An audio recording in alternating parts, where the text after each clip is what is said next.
Oke, baik. Kita mulai perkuliahannya teman-teman karena sudah menunjukkan jamnya. Jadi selamat pagi semuanya. Selamat pagi, Pak. Pagi, Pak. Oke, Pagi, Pak. gimana kabarnya? Semoga dalam kondisi sehat ya semuanya ya. Jadi seperti saya jelaskan di akhir pertemuan minggu lalu, jadi minggu lalu sudah sempat kita bahas sedikit mengenai perkuliahan untuk pertemuan ketiga ya. Jadi yang akan kita bahas hari ini adalah materi mengenai metode pengembangan perangkat lunak. Nah, kemarin minggu lalu itu di akhir pertemuan sedikit saya jelaskan, jadi sekilas saya jelaskan materinya. Nah, untuk materinya juga sudah saya share di Spada ya, di LMS-nya kita minggu lalu juga, jadi setelah pertemuan itu juga sudah saya cek, sudah saya share. Nah, harusnya teman-teman sudah baca ya, karena ada tugasnya. Ya, sudah baca semua ya. Harusnya sih sudah, karena ada penugasan, jadi penugasannya itu adalah tugas kelompok ya. Sudah dapat kelompok semuanya? Ada yang Sudah, belum? Pak. Sudah. Oke, baik, sudah ya. Kalau sudah aman ya. Jadi masing-masing kelompok itu memilih salah satu metode pengembangan perangkat lunak ya, entah itu waterfall, agile, terus apa namanya, ataupun yang lainnya ya. Nah, selanjutnya hasil dari diskusi kalian ya, jadi pada kelompok masing-masing itu nanti akan dipaparkan di kelas ya. Jadi hari ini setelah saya sedikit memberikan materi, teman-teman ada presentasi per kelompok ya. Nah, jadi pada saat presentasi itu juga akan saya ambil nilainya. Jadi mohon keaktifannya di sana. Nah, jadi itu dulu pembukaannya ya. Jadi sebelum saya masuk ke materi, mungkin ada yang mau ditanyakan terkait perkuliahan materi minggu lalu yang sudah saya bahas sedikit. Gimana? Ada yang mau ditanyakan atau didiskusikan? Pak, saya mau bertanya, Pak. Oh ya, Rizky, silakan Rizky, gimana? Ya, saya ini masih sedikit bingung ya tentang SDLC ini. Jadi sebenarnya SDLC ini kayak metode waterfall, agile atau gimana, Pak? Oke, SDLC ya, terkait Rizky ya. Nah, sebelum saya jawab, mungkin ada teman-teman yang mau memberikan tanggapan terkait pertanyaannya Rizky. Ada? Saya boleh, Pak. Oke, silakan Mikael. Nah, Gimana? dari yang aku baca nih tentang SDLC itu kan dari Spada tuh. Yang aku ngerti itu SDLC itu adalah induknya. Jadi dari induknya itu ada banyak turunan metodenya loh, dan salah satunya mungkin ada waterfall sama agile. Jadi mungkin waterfall sama agile itu turunannya dari SDLC. Itu sih yang aku ngerti. Oke, terima kasih Mikael. Ada mungkin lagi yang mau memberikan masukan? Ada? Izin menanggapi, Pak. Oke, silakan Priska. Kalau menurut saya SDLC itu siklus, Pak, pada saat pengembangan perangkat lunak. Jadi kalau akan mengembangkan perangkat lunak, kurang lebih siklusnya seperti SDLC ini, Pak. Oke, terima kasih Priska ya. Jadi baik Rizky ya dan juga teman-teman, jadi dari dua penjelasan dari Mikael dan juga Priska itu mungkin bisa saya simpulkan bahwa sebenarnya SDLC itu adalah siklus ya. Jadi siklus pengembangan perangkat lunak secara general ya, di mana di sana ada planning, analisis, desain, implementasi atau pengkodaan, dan juga nantinya ada maintenance begitu. Nah, dari SDLC ini itu nanti bisa diturunkan menjadi metode-metode yang lainnya. Contohnya misalnya ada waterfall gitu ya. Ada agile yang dimana banyak memotong atau menghilangkan siklus SDLC ya, siklus SDLC yang beruntut itu, jadi dipotong sehingga nanti lebih bisa dinamis begitu kalau agile ya.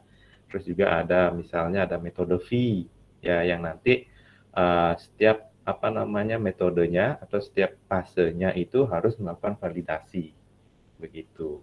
Nah, kurang lebih seperti itu, Rizky. SDLC gimana? Masih bingung atau sudah jelas? Mungkin sudah jelas, Pak. Iya, baik. Terima kasih ya. Oke, ada lagi teman-teman?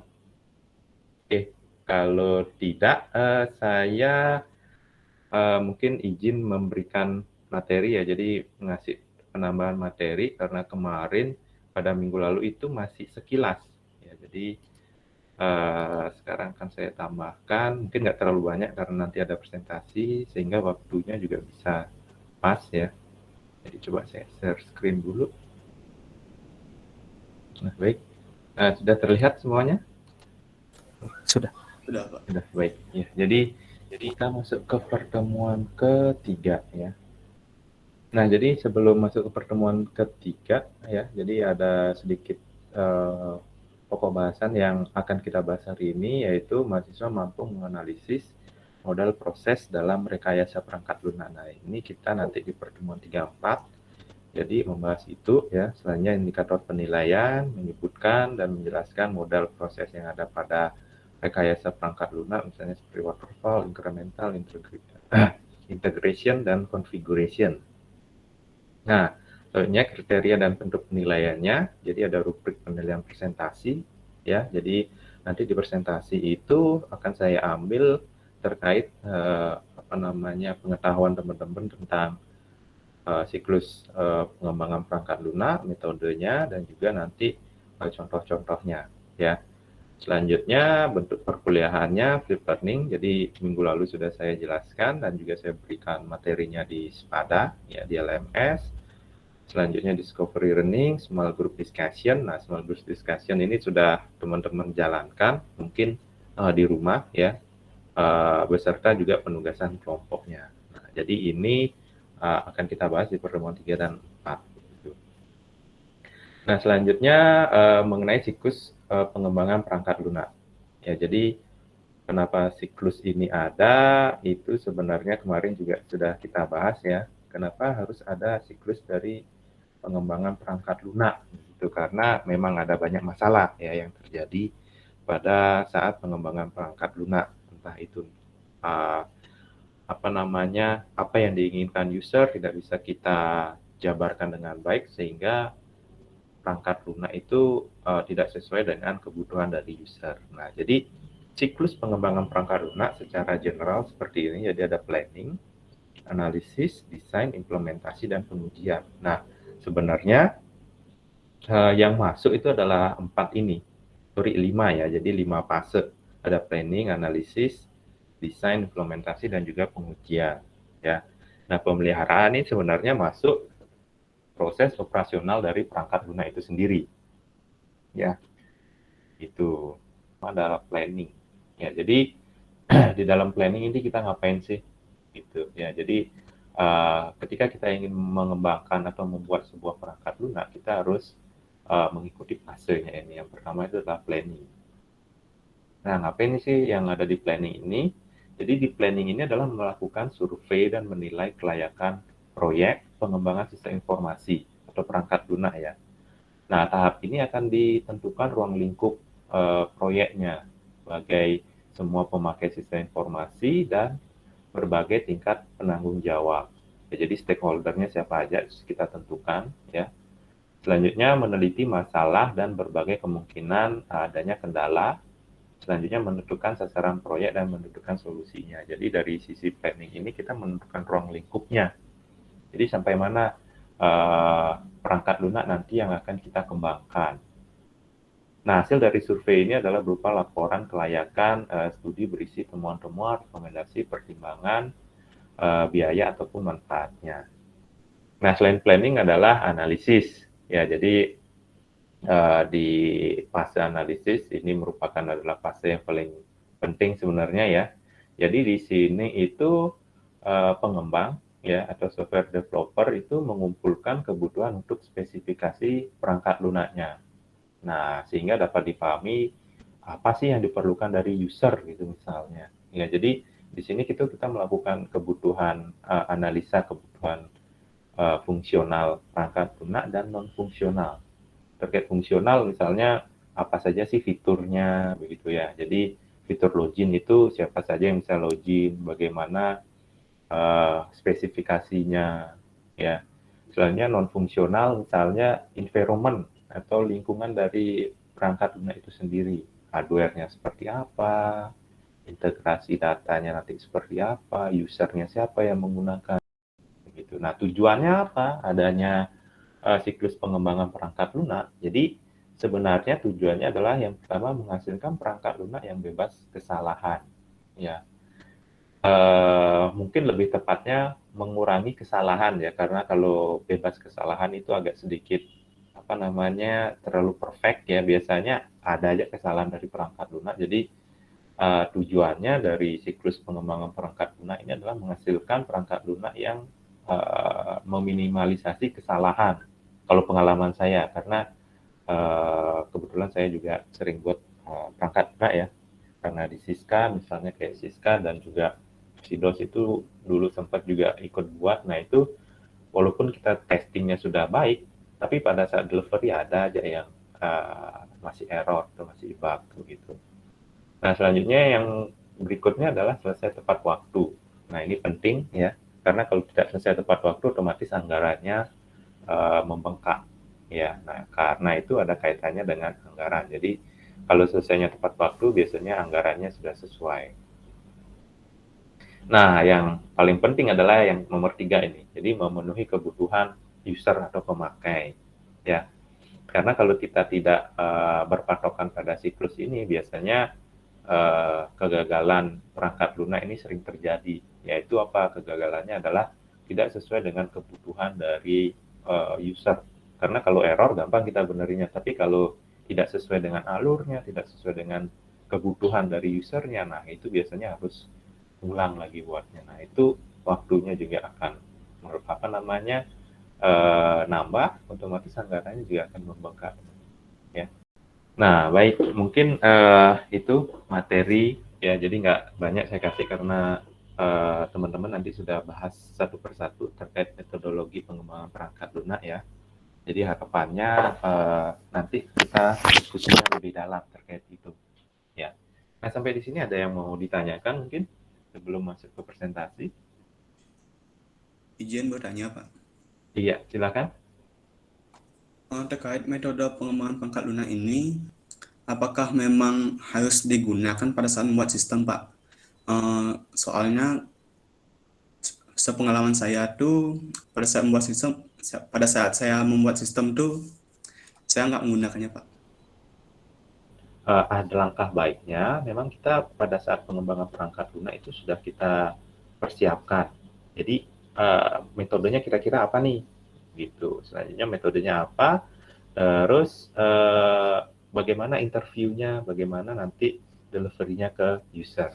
Ya, jadi kalau menurut saya Wahyu memang harus sih diimplementasikan penggunaan siklus pengembangan perangkat lunak ini sehingga kegagalan perangkat lunak itu bisa kita hindari. Begitu, Wahyu.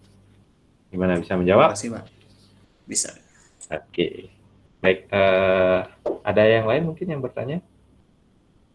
Oke, nggak ada. Kalau nggak ada, saya ini yang bertanya nih. Nah, dari penjelasan yang tadi, jadi menurut teman-teman kira-kira fase mana yang penting yang ada di dalam siklus pengembangan perangkat lunak ini? Ada yang bisa kasih masukan nggak? Saya mau menjawab, Pak. Oke, silakan. Mbak Larama, silakan. Jadi menurut saya fase yang paling penting itu hampir semua fase ya, karena semua fase pengembangan software sangat mempengaruhi keberhasilan suatu pengembangan tersebut. Yang mana semua fase itu tentunya dapat memiliki tugasnya masing-masing. Misalkan seperti analis itu kan dia harus mampu atau bisa mengubah ide dari yang diberikan oleh si klien menjadi sesuatu yang bisa dipahami oleh customer atau pelanggan, dan tentunya dipahami oleh programmer, lalu ke desain di mana akan dibuat dummy version-nya dan dari software yang akan dibuat tersebut, lalu lanjut ke programmer yang akan merealisasikan dan juga mentesting dan memaintains. Menurut saya Oke. begitu, Pak. Oke, terima kasih Bang Rama. Jadi semua fase penting ya karena berkesinambungan antara satu fase dengan fase yang lainnya. Nah, itu menurut Bang Rama. Ada yang lain mungkin yang ingin memberikan ini pendapat terkait itu? Pak, saya mau jawab. Iya, silakan Ayu. Kalau menurut saya yang terpenting itu fase analisis, karena seperti yang diterangkan tadi, setiap perusahaan itu pasti memiliki approach atau pendekatan yang berbeda.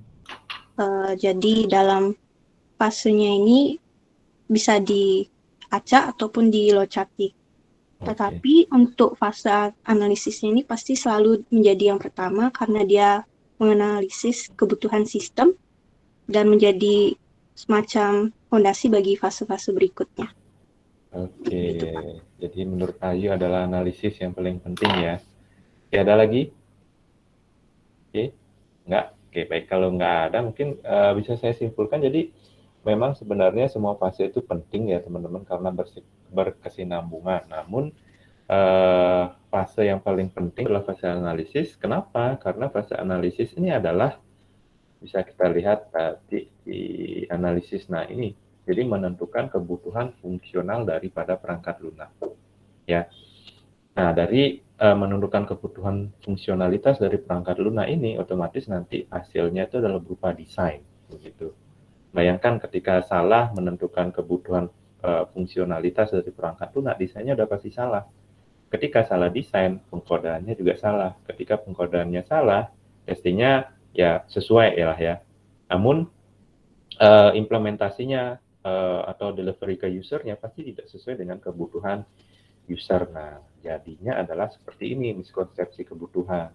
Kita masuk ke presentasi ya. Jadi teman-teman dipersiapkan presentasinya. Nanti pada saat presentasi itu saya stop sharing dulu.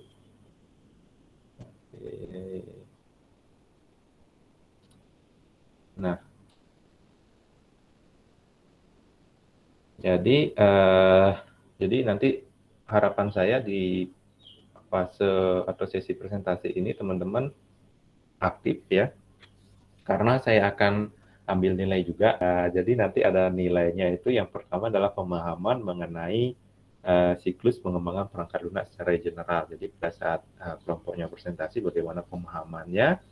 Selanjutnya penguasaan terkait metode pengembangan perangkat lunak yang teman-teman jadikan topik, begitu. Selanjutnya implementasi atau contoh dari metode tersebut, ya. Jadi bagaimana implementasinya dan juga nanti keaktifan per orang, ya, per kelompoknya. Jadi tidak hanya per kelompok, tapi juga nanti yang nyimak, gitu. Jadi misalnya kalau kelompok A presentasi, teman-teman yang lain pada saat sudah selesai silahkan diskusi atau tanya jawab. Nah, itu nanti akan saya nilai. Ya, paham ya semua ya? Udah masuk ya? Udah terlihat. Kalau untuk perkenalan kayaknya udah ada di grup sih, Pak. Untuk nama sama NIM. Iya, nama dan NIM-nya juga sudah ada di sini. Oke. Oke, kalau gitu selamat pagi. Selamat pagi semuanya. Ini kami kelompok pertama ngambil metode yang paling pertama juga sih, yaitu linear sequential model. Itu sebenarnya hampir semua sih udah dijelasin tadi sama Pak Yudi. Yang mungkin saya juga sampai nambah-nambahin dikit untuk memperjelas lah. Kalau 2 kali kan saya tahu lebih ngerti. Jadi ini linear sequential model kayak apa sih itu? Itu yang pertama kali, model pertama yang ada di PDF-nya itu. Ada 5 metode, ada planning, analysis, design, implementation, dan sistem. Itu sebenarnya persis apa yang jelasin tadi sama Pak Yudi. Iya, sama persis kayak sistem life development cycle ya kalau nggak salah namanya, yang agak atas PDF-nya itu. Dan masuk aja ke materi deh. Secara umum deh, metodologi. Jadi kita nggak usah bawa dulu ke rekayasa perangkat lunak, tapi kita bahas dulu apa itu metodologi. Mungkin terlalu umum Nah, tapi secara umum metodologi di sini artinya adalah tata cara. Entah kamu sadar atau tidak sadar melakukan sebuah tata cara tertentu, itu masing-masing setiap orang punya preferensi masing-masing. Even kamu buat PR itu kan kamu punya tata caramu sendiri kan. Atau kamu mau nyontek di ulangan, kamu punya caramu sendiri, kamu punya metode mau nyontek sendiri. Ya intinya metode itu tata caranya untuk kamu bisa mencapai sebuah tujuan yang kamu mau lah.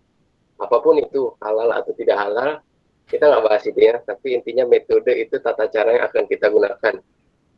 Nah, menurut saya ini proses desain ini yaitu proses menerjemahkan kebutuhan ke dalam sebuah representasi software yang dapat dinilai kualitasnya sebelum programmer itu mengcodingnya. Jadi kita tuh kayak membentuk sebuah apa yang kita akan bentuk sesuai analisis yang sudah kita rancang sebelumnya tadi. Nah, di dalam desain ini juga ada seperti kebutuhan, desain yang harus didokumentasikan dan sudah menjadi bagian dari konfigurasi perangkat lunak. Nah, selanjutnya ada tahap implementasi yang dilanjutkan oleh teman saya. Oke, jadi di tahap implementasi ini dibagi menjadi 2 tahap, yaitu tahap coding dan tahap testing. Nah, seperti yang bisa dilihat di slide, tahap coding, di dalam tahap coding, desain akan diterjemahkan menjadi bentuk yang dapat dibaca oleh mesin. Nah, jika tahap desain dilaksanakan dengan baik dan rinci, maka kode yang dihasilkan dapat bekerja secara mekanis. Nah, setelah tahap coding selesai, perangkat lunak akan memasuki tahap uji coba sebelum diserahkan pada klien. Logika internal perangkat lunak diuji coba untuk memastikan semua pernyataan telah sesuai, dan pada bagian eksternal diuji coba untuk memastikan jika terjadi kesalahan dan memeriksa bahwa input dapat menghasilkan output yang sesuai dengan yang diinginkan. Jika sudah tidak ditemukan kesalahan lagi, maka perangkat lunak akan siap diserahkan kepada klien. Sekian dari kelompok kami, ada yang bertanya? Oke, terima kasih kelompok linear sequential ya atau waterfall ya. Biasanya sering disebut dengan waterfall. Ada yang mau ditanyakan teman-teman? Saya Pak, izin bertanya. Siapa ini? Adi Sudirtayasa. Oke, Adi Sudirtayasa. Ya, silakan Adi. Sebelumnya izin bertanya, kan di linear sequential ini kan memiliki kelebihan dan kekurangannya gitu kan. Jadi dalam kondisi apa sih kita enaknya pakai linear sequential nih gitu? Aku coba bisaku ya. Iya, silakan Kel. Iya, kelebihan dan kekurangannya. Intinya kan ini linear sequential. Ini linear kan, artinya kaku dia. Kekurangannya kaku, satu arah aja dia pengerjaannya. Jadi kemungkinan besar untuk bisa fleksibel untuk revisi-revisi itu pasti akan bikin orang kesel. Maksudnya ini kan seharusnya satu arah aja nih metodenya, udah harus yang di atas itu udah harusnya fix semua dong. Kalau bisa jangan revisi karena kita udah deal di awal. Jadi mungkin kekurangannya itu, tapi cocoknya dipakai di mana? Cocoknya itu dipakai di perangkat lunak yang berskala besar. Oke, sudah Kel? Sudah, Pak. Oke, ya. Jadi seperti itu. Adi gimana? Oke, untuk garis besarnya ngerti sih saya. SOP-nya harus jelas, kemudian aplikasi skala besar gitu kan. Oke, makasih. Oke, terima kasih Adi. Iya, jadi itu ya teman-teman untuk waterfall atau linear sequential ini sebenarnya memang kaku ya. Atau ada yang mau bertanya lagi? Silakan. Saya mau tanya. Oke, silakan. Rizky, ya, silakan Rizky. Jadi saya mau tanya, pada tahap analisis kan ada itu yang disebut dengan definisi kebutuhan kan? Ya, nah kenapa kita harus mendefinisikan kebutuhan, sedangkan kita hanya cukup identifikasi, langsung kita lompat ke buat dokumen kebutuhannya saja, gitu. Oke. Kenapa harus ada definisi dan buat dokumen, gitu ya? kenapa ada definisi tidak langsung saja dari identifikasi loncat ke Word dokumen gitu mungkin. Oke. Di sini identifikasi itu maksudku itu kayak kamu ngerti masalahnya, otomatis di kepalamu ada kebutuhan yang harus dipenuhi dong. Nah, maksudku identifikasi di sini adalah itu masih di kepalamu aja, dan kamu belum mendefinisikan itu ke dalam suatu hal yang bisa dikonsumsi oleh timmu dan klienmu. Jadi itu kamu baru, misalnya di awang-awangmu kamu udah ngerti kamu harus buat apa loh, tapi belum kamu definisikan. Maksudku gitu sih di sini. Oke, masih screening aja ya dari identifikasi itu mungkin ya. Begitu Aditya. Oke. Rizky. Ya. Udah, Rizky ya? Sudah Pak. Oke. Silakan teman-teman yang lain ada yang mau ditanyakan? Oke, cukup ya. Jadi terima kasih kelompok dari linear sequential atau waterfall. Jadi tadi cukup jelas ya. Nah, kenapa kapan harus menggunakan metode ini ya. Jadi memang biasanya digunakan pada perusahaan ketika membuat sistem informasi enterprise itu misalnya ya. Jadi ini digunakan kenapa? Karena yang pertama adalah kalau kita buat sistem informasi enterprise, jadi mungkin nanti teman-teman dapat mata kuliahnya, sistem informasi enterprise itu harus kita mendefinisikannya itu secara detail. Jadi di sana itu harus membuat blueprint-nya. Nah, salah satu metode yang biasa digunakan adalah ini, waterfall ini, atau linear sequential, ya. Jadi harus step by step dulu, ya. Nah, itu pun nanti pada saat analisa, itu harus ada,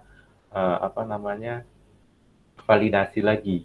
Ya, jadi harus dilakukan validasi pada saat analisa, terus definisi kebutuhannya, nah itu harus divalidasi ke usernya itu sendiri, apakah sudah sesuai. Ya, kalau saya biasanya isi tanda tangan itu pada saat proses analisis. Karena apa? Karena pada saat kita melakukan pendefinisian kebutuhan perangkat lunak, dan ini sudah diiyakan oleh perusahaan, nah itu harus ada tanda tangan. Supaya apa? Supaya nanti pada saat kita melakukan desain dan pengkodean, nah ini tidak akan dirubah lagi. Jadi kita punya dokumen yang kuat ya, karena ini sudah disepakati bersama. Jadi sampai akhir pun kita akan menggunakan yang di awal itu. Silakan Mikael ini stop present dulu ya. Jadi Nanda santai aja ya. Jadi jadikan motivasi ya. Jangan insecure. Baca di grup. Ya, Oke, siap, Pak. Itu diajak diskusi Mikael. Jadi supaya dapat ilmunya dari Mikael. Ya. Nah, oke. Sudah berapa kelompok? Ini sudah 3 kelompok ya. Masih ada lagi 4. Nah, mungkin kita lanjutkan minggu depan ya, teman-teman. Untuk lagi 4 kelompoknya ya. Mohon dipersiapkan ya untuk kelompok yang akan presentasi ya. Yang pertama adalah komunikasi antar kelompoknya. Nah, itu mohon yang kompak ya. Jadi komunikasi siapa bahas yang mana, siapa bahas yang mana, sehingga nanti pada saat presentasi tidak terjadi lag ya, tidak ada lag-nya. RPM-nya bagus terjaga gitu ya. Jadi nggak ada lag pada saat presentasi. Sebelum saya akhiri mungkin saya absen dulu ya. Saya panggil nanti satu persatu. Saya nanti mohon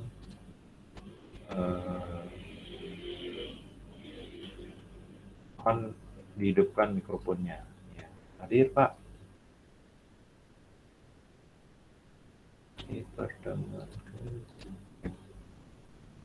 Oke, yang pertama